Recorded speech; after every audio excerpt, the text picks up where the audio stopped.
Maobithaa alonge wan Maralal kaunti ya Samburu maraire makitana na ito cia mahiũ na mahonokia mahiũ 27 maria maraire makĩiywo matũra-inĩ matiganĩte. Mwĩkũĩrwo ũmwe nĩ oragĩtwo njama-inĩ no na mũcinga mũthemba wa M16 ũkahithũkio gũkũ nao acio angĩ magĩthara. Bunduki ambayo ilipatikana ni M16 na risasi 25 tuko nazo hapa ambazo imekuwa displayed hapa chini.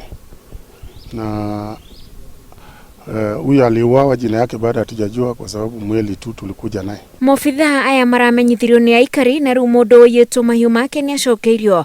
Haha anake arĩa kũratuĩka marohia aikari nginyagia barabara-inĩ makĩrutĩrwo mũkana. Hizo ng'ombe zote zilikuwa recovered na zimerudishwa kwa wenyewe ambaye ni halisi.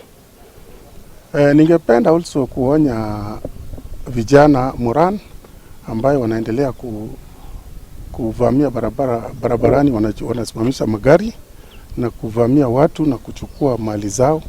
Ujambazi ya barabara wawache, kama sivyo tukiwapata kila mtu atachukuliwa hatua ambayo inafaa. Munene wa borithi gĩcigo-inĩ gĩkĩ oigĩte nĩ mathiĩte na mbere kũgacĩrithia ũgitĩri mũhaka-inĩ wa Laikipia na Samburu kũrĩa mahiũ maraiywo na gũkĩranĩrio. Ng'ombe zile ziliibiwa zilikuwa 27 na zote zimekuwa recover na zikarudishwa. Kwa sababu ujambazi ilitoka upande ya Laikipia ikikuja upande hii. Sisi pia tunajaribu kupambana na hiyo wale wanavunja maduka area ya Suguta Marmar na wale wameshikwa tunaweka ndani. Mwĩrĩ wa Mwĩkũĩrwo ũcio nĩ ũtwarĩtwo mocarĩ gũkũ nao aikari makĩhinyĩrĩrio kũnyitanĩra na maobithaa a borithi nĩguo kũhukia ciĩko ici.